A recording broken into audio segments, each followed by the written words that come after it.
Hey, in today's lesson, we are learning 10 very common business English acronyms. Now, it is important to learn these common acronyms because if you work in an English-speaking environment or you work with colleagues, clients, or customers who communicate in English, chances are you will come across these acronyms at one time or another.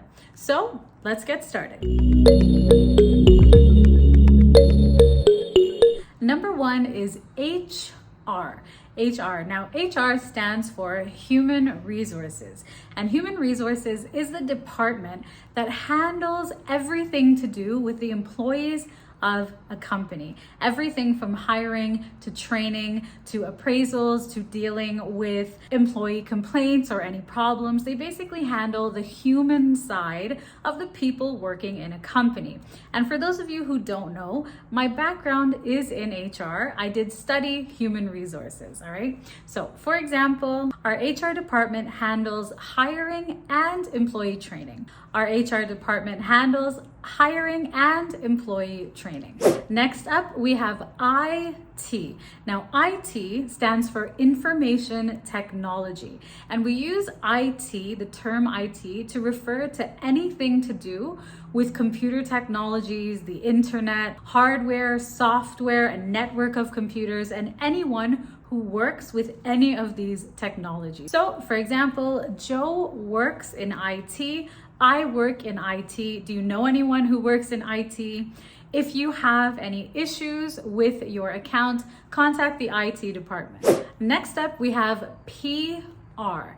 Now, PR stands for Public Relations. Now, the Public Relations Department or the Public Relations team is a group of people who speaks publicly on behalf of a company. So they handle all of the media and publicity for the company. So, for example, the company was able to recover from a public scandal. They must have a really good PR team. They must have a really good PR team, okay? Now, if you work in public relations, you can simply say, I work in PR. Next, we have QC.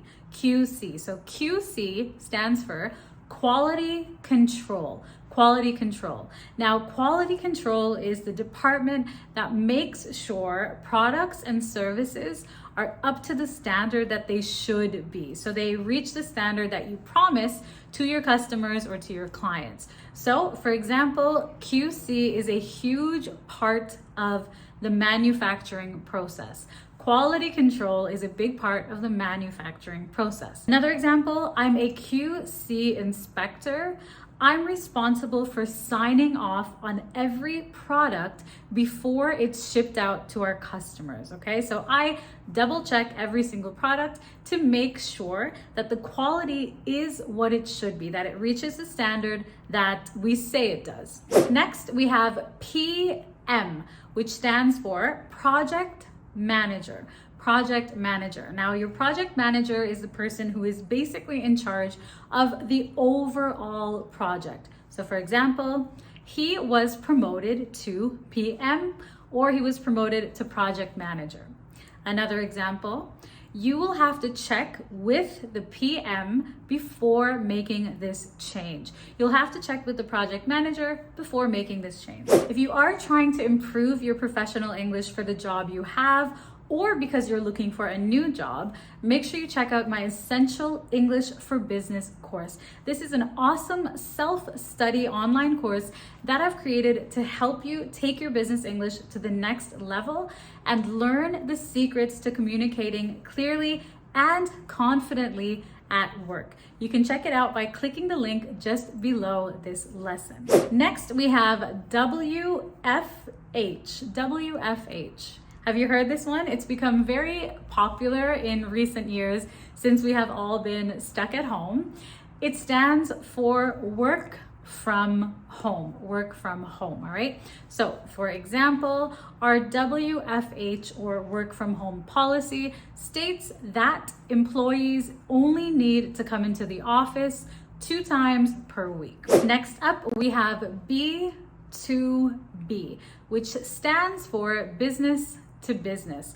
And this refers to a business who sells products or services to another business, all right? So for example, Skype for Business is an example of B2B. Skype for Business is an example of B2B. So B2B, business to business, selling a product or service directly to a business. And next is B2C. Can you guess what this one means? So B2B, business to business.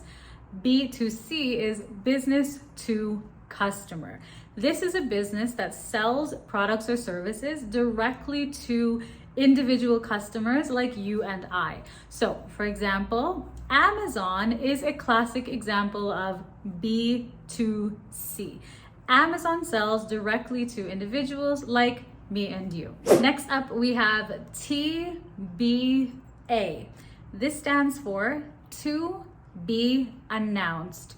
To be announced, all right? Now, to be announced is used when the details of an event will be announced later on. The details of something have not yet been finalized, so they cannot be announced yet, and they will be announced later on. So for example, the new GM will be joining us in a month or two, but his exact start date is TBA. To be announced. And finally, we have HQ, which stands for headquarters. Now, headquarters is the main or primary office in an organization. So for example, meetings with our partners are usually held at HQ. Meetings with our partners are usually held at headquarters. Now, keep in mind that these types of acronyms and abbreviations are typically used in writing more so than speaking, all right? But it is important to be able to identify and understand them because it will help you communicate with other people and understand other people. And of course, you can also use them in your writing, in your messages, in your emails to your colleagues as well. So let me know how many of these were new for you, how many of them you already knew. And if you have any questions, please leave them down below in the comments. Don't forget to check out my Essential English for Business course. Thank you so much for watching. If you enjoyed the lesson, give it a thumbs up, and I'll see you very soon in the next one.